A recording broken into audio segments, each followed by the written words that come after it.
E aí quando ele direcionou a arma para a pessoa,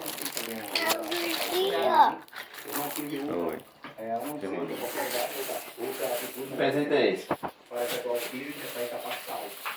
Ele foi alvejado logo de frente e quando ele virou, direcionando a arma, e aí eu tive que efetuar o tiro também nele, né? Uau! Foi apreendido no local. Além disso, uma pequena quantia de dinheiro que estava com o Daniel. Boa liga esse presente. Cortaram um simulacro, segundo os populares, tinha foto dele com esse simulacro. Teve um pequeno também, Helicóptero, foi né? registrado aqui. A gente vai processar também os vestígios para depois, Helicóptero. se não tiver interesse investigativo, a gente vai passar para a família.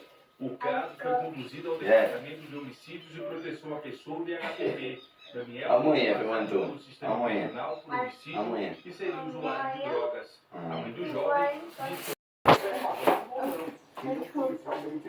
com direito a andar devidamente registrada e ainda ou é para perguntar Alguém vai deixar pra Dá.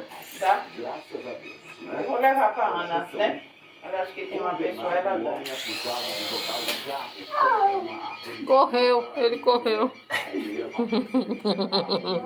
Eu gosto de helicóptero, mas não, né, tio?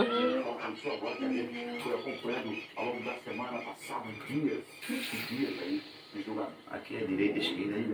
Guilherme José Lira dos Santos, ele deve cumprir 21 anos e 4 meses de reclusão no regime fechado. Ó, gente, vou até com medo, é? E Valzinha?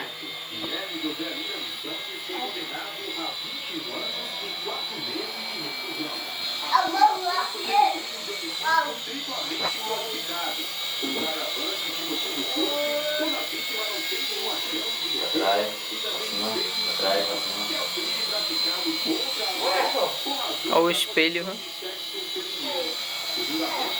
Ué, amor, olha, amor. Oi.